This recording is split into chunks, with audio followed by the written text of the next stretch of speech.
First কুৱেশ্যনটো চোৱা কুৱেশ্যনটো আছিল যে আকাশীযান কোনে আৱিষ্কাৰ কৰিছিলে অপশ্যন চোৱা এত আছিলে হেনৰি জিভাৰ্ট অপশ্যন বি উইলিয়াম চিকৰ্ট অপশ্যন চি অৰভিল আৰু উইলবাৰ ৰাইট আৰু অপশ্যন নম্বৰ ডি দিছিলে চাৰ্লছ গুইডাৰ গতিকে কমেণ্ট কৰাচোন যে আকাশীযান কোনে আৱিষ্কাৰ কৰিছিল এনেকুৱা ধৰণৰ কুৱেশ্যন প্ৰায়ে যিবোৰ কম্পিটিটিভ এক্সাম আছে ইয়াতে আহি থকা দেখিবলৈ পোৱা যায় গতিকে কমেণ্ট কৰা আকাশীযান কোনে আৱিষ্কাৰ কৰিছিলে কাৰেক্ট এনসাৰটো কোনটো হ'ব কাৰেক্ট এনসাৰ হ'ব অপশ্যন নম্বৰ সি অৰভিল আৰু উইলবাৰ ৰাইটে আকাশীযান আৱিষ্কাৰ কৰিছিল ঠিক আছে এতিয়া চোৱা অৰভিল আৰু উইলবাৰ ৰাইট ঠিক আছে এওঁলোক দুয়োগী আছিল ভাতৃ আছিল অৰ্থাৎ ভায়েক আছিলে সেইকাৰণে তেওঁলোকক একেলগে ৰাইট ব্ৰাদাৰ্ছ নামেৰেও জনা যায় ঠিক আছে তেওঁলোকক একেলগে ৰাইট ব্ৰাদাৰ্ছ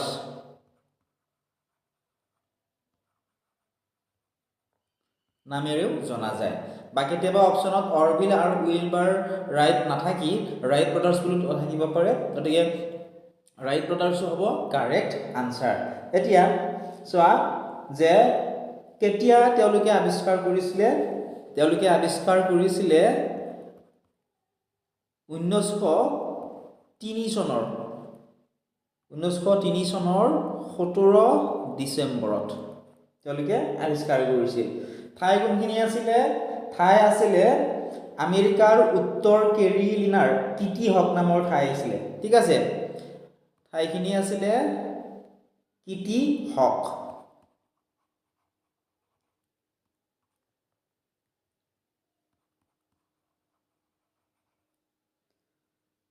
আৰু তেওঁলোকে যিখন তেওঁলোকৰ দ্বাৰা নিৰ্মিত প্ৰথম যিখন আকাশীযান আছিল সেইখনৰ নাম আছিলে ৰাইট ফ্লায়াৰ তোমাক ৰাখিবা ইম্পৰ্টেণ্ট হয় ৰাইট ফ্লায়াৰ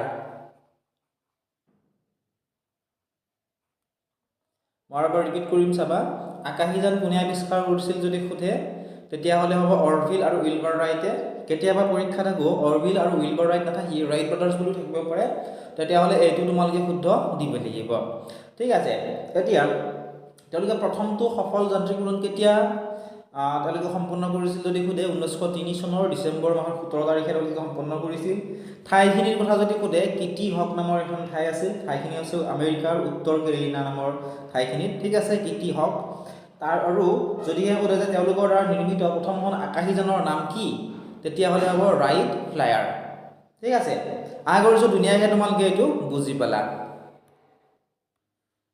এতিয়া আমি নেক্সট কুৱেশ্যনটো চাওঁ কুৱেশ্যনটো আছিল যে অক্সিজেন কোনে আৱিষ্কাৰ কৰিছিলে অপশ্যনবোৰ চোৱাচোন থমাছ এডিছন আলেক্সান্দ্ৰো ভল্টা নেক্সট থমাছ এ এডিছন আৰু আছিলে প্ৰিছলি ঠিক আছে প্ৰিছলিৰ যিটো সম্পূৰ্ণ নাম এইটো হৈছে জোচেফ প্ৰিছলি গতিকে কোৱাচোন কমেণ্ট কৰা অক্সিজেন কোনে আৱিষ্কাৰ কৰিছিল অক্সিজেন আৱিষ্কাৰ কৰিছিলে অপশ্যন ডি কাৰেক্ট হ'ব জোচেফ প্ৰিছলিয়ে তেওঁ এজন কি আছিল ইংৰাজ ৰসায়নবিদ আছিল আৰু তেওঁ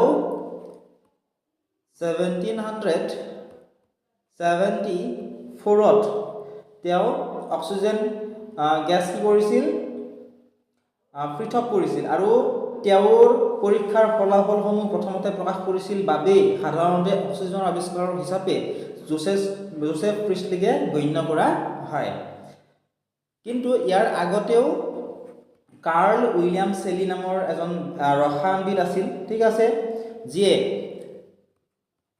1772ত অৰ্থাৎ 1772 চনতে অৰ্থাৎ প্ৰিছলিতকৈ আগত জোচেফ প্ৰিছলিতকৈও আগতে তেওঁ কি কৰিছিল অক্সিজেন আৱিষ্কাৰ কৰিছিল কিন্তু তেওঁৰ কৰ্মৰাজি প্ৰকাশ হোৱাৰ পলম হৈছিলে সেইকাৰণে প্ৰথম আৱিষ্কাৰ হিচাপে প্ৰিছলিকে স্বীকৃতি দিয়া হয় ঠিক আছে তো আৰু এবাৰ ৰিপিট কৰিম চাবা অক্সিজেন কোনে আৱিষ্কাৰ কৰিছিল অক্সিজেন আৱিষ্কাৰ কৰিছিলে জোচেফ প্ৰিছলিয়ে কেতিয়া আৱিষ্কাৰ কৰিছিল 1774ত তেওঁ অক্সিজেনৰ আৱিষ্কাৰ বুলি কিহৰ কাৰণে ধৰা হয় কাৰণ তেওঁৰ যে ফলাফলসমূহ তেওঁ পৰীক্ষাৰ যিবোৰ ফলাফলসমূহ তেওঁ আগতে কি কৰিছিল প্ৰকাশ কৰিছিল সেইকাৰণে তেওঁকে অক্সিজেন আৱিষ্কাৰ বুলি ধৰা হয় কিন্তু তেওঁৰ আগতে কাৰ্ল উইলিয়াম চেলি নামৰ এজন ৰসায়নবিদ আছিল যিয়ে 1772 চনতে অক্সিজেন আৱিষ্কাৰ কৰিছিল কিন্তু এই কাৰ্ল উইলিয়াম চেলিৰ কৰ্মসূচী প্ৰকাশ হোৱাত পলম হোৱাৰ বাবে প্ৰথম আৱিষ্কাৰক হিচাপে তেওঁক স্বীকৃতি দিয়া হোৱা নাই।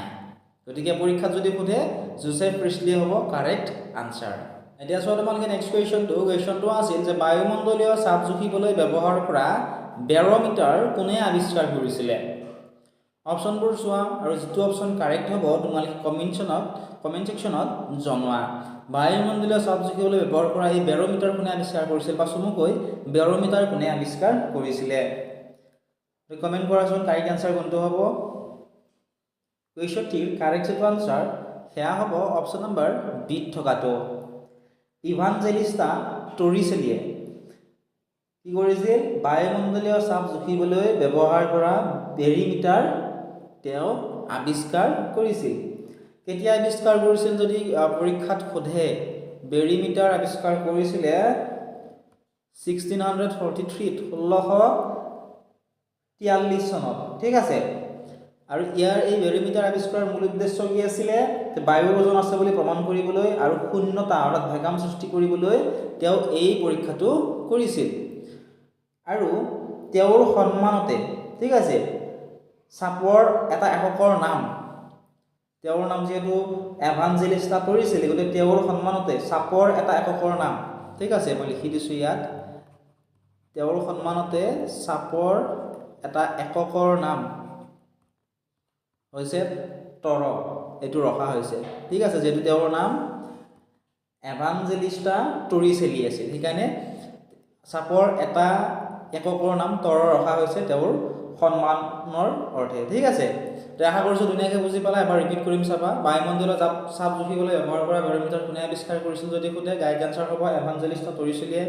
কেতিয়া আৱিষ্কাৰ কৰিছিল যদি সোধে তেতিয়াহ'লে হ'ব 1643 ঠিক আছে। আৰু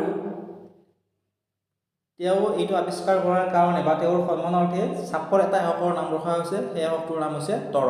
ঠিক আছে, আশা কৰিছোঁ ধুনীয়াকৈ তোমালোকে এইখিনি বুজি পালা। এতিয়া চোৱা নেক্সট কুৱেশ্যনটো আছিল যে উত্তৰ মেৰু কোনে আৱিষ্কাৰ কৰিছিলে? অপশ্যনবোৰ চোৱা আৰু কমেণ্ট কৰা উত্তৰ মেৰু কোনে আৱিষ্কাৰ কৰিছিল। ঠিক আছে, কমেণ্ট ছেকশ্যনত ইয়াৰ আনচাৰটো জনোৱাচোন যে উত্তৰ মেৰু কোনে আৱিষ্কাৰ কৰিছিল। উত্তৰ মেৰু আৱিষ্কাৰ কৰিছিল অপশ্যন ডি কাৰেক্ট হ'ব ৰবাৰ্ট প্ৰিয়েৰিয়ে। ঠিক আছে, গতিকে এইটোৱে হ'ব কাৰেক্ট আনচাৰ ৰবাৰ্ট প্ৰিয়েৰি। কিন্তু ইয়াক লৈ বহু বিতৰ্কৰ সৃষ্টি হোৱা দেখিবলৈ পোৱা গৈছিল। ঠিক আছে, বহু এখন কিতাপত ইয়াৰ আনচাৰটো বেলেগ বেলেগ ধৰণৰে আছে। গতিকে যিটো কাৰেক্ট আনচাৰ হ'ব সেইটো হ'ব অপশ্যন নম্বৰ ডি থকাটো। ঠিক আছে, কোনো এখন কিতাপত ফ্ৰেডৰিক ক্ৰুক নামেৰেও নামটো আছে। উত্তৰ মেৰু কোনে আৱিষ্কাৰ কৰিছিল? গতিকে ফ্ৰেডৰিক ক্ৰুক নামেৰেও আছে, কিন্তু কাৰেক্ট যিটো আনচাৰ সেয়া হ'ব ৰবাৰ্ট প্ৰিয়েৰি, অপশ্যন ডি কাৰেক্ট। এতিয়া চোৱা তোমালোকে নেক্সট কুৱেশ্যনটো আছিল যে ডিজেল ইঞ্জিন কোনে আৱিষ্কাৰ কৰিছিলে। গতিকে অপশ্যনকেইটা চাই নিশ্চয় তোমালোকে জানি চাই কোনটো হ'ব কাৰেক্ট আনচাৰ। কোৱাচোন, কমেণ্ট কৰা। ডিজেল ইঞ্জিন কোনে আৱিষ্কাৰ কৰিছিলে? ডিজেল ইঞ্জিন আৱিষ্কাৰ কৰিছিল ৰুডলফ ডিজেলে। ঠিক আছে, অপশ্যন নম্বৰ এইটো হ'ব কাৰেক্ট আনচাৰ। কেতিয়া আৱিষ্কাৰ কৰিছিল যদি সোধে তেতিয়াহ'লে হ'ব চোৱা, ডিজেল ইঞ্জিন যদি সোধে কেতিয়া আৱিষ্কাৰ কৰিছিল তেতিয়াহ'লে হ'ব 1892 পৰা 93 চনৰ ভিতৰত। কিন্তু 1893 বুলি ধৰা হয়, গতিকে 1893 চনত এইটো আৱিষ্কাৰ কৰিছিল, অৰ্থাৎ পেটেণ্ট যিটো আছিল সেইটো বনাইছিলে।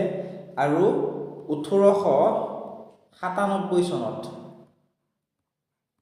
প্ৰথমটো কাৰ্যক্ষম ইঞ্জিন আৱিষ্কাৰ কৰিছিল। গতিকে ডিজেল ইঞ্জিন কোনে আৱিষ্কাৰ কৰিছিল যদি সোধে হ'ব ৰুডলফ ডিজেলে। গতিকে অপশ্যন এ কাৰেক্ট হ'ব। এতিয়া চোৱা নেক্সট কুৱেশ্যনটো আছিল যে পেট্ৰল চালিত মটৰ গাড়ী কোনে আৱিষ্কাৰ কৰিছিল। ঠিক আছে, পেট্ৰল চালিত মটৰ গাড়ী কোনে আৱিষ্কাৰ কৰিছিল সুধিছে।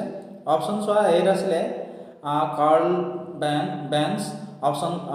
Bench, option B Rudolf Diesel, option চিত আছিলে নিকোলাছ ইগনাইট, অপশ্যন নম্বৰ ডিত আছিলে উইলহেম। গতিকে কমেণ্ট কৰাচোন যে পেট্ৰল চালিত মটৰ গাড়ী কোনে আৱিষ্কাৰ কৰিছিল। পেট্ৰল চালিত মটৰ গাড়ী আৱিষ্কাৰ কৰিছিল কাৰ্ল বেঞ্চে। অপশ্যন এইটো হ'ব কাৰেক্ট আনচাৰ।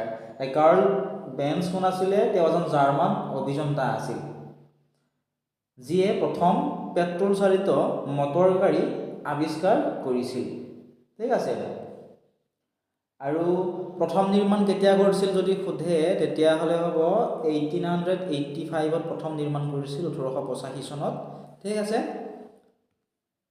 কুৱেশ্যনটো চোৱা কুৱেশ্যনটো আছিল যে ডেছে কৃত্ৰিম হৃদয় নিৰ্মাণ কৰিছিলে অপচনবোৰ চোৱা আৰু কমেন্ট কৰাচোন কৃত্ৰিম হৃদয় কোনে নিৰ্মাণ কৰিছিলে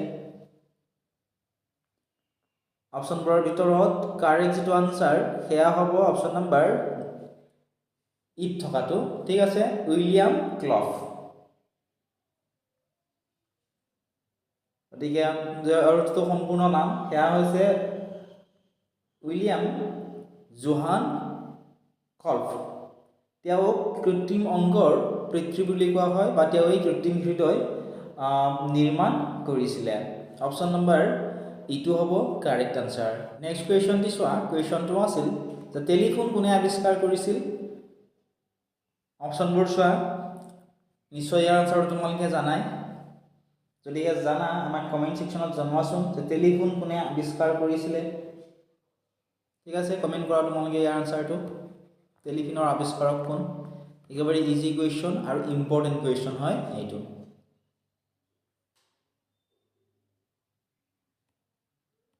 এতিয়া চোৱা তোমালোকে নেক্সট কুৱেশ্যনটো আছিল যে বেকেলাইট কোনে আৱিষ্কাৰ কৰিছিল অপচনবোৰ চোৱা আৰু কমেন্ট কৰাচোন বেকেলাইট কোনে আৱিষ্কাৰ কৰিছিলে যদিহে জানা অপচন কেইটাৰ ভিতৰত কাৰেক্ট যেটো আনসাৰ হেয়া হ'ব option number D Leo H বেকলেণ্ডে ঠিক আছে এই লিও এইচ এৰ হৈছে হেনৰিক লিও হেনৰিক মই ইয়াত লিখি দিছো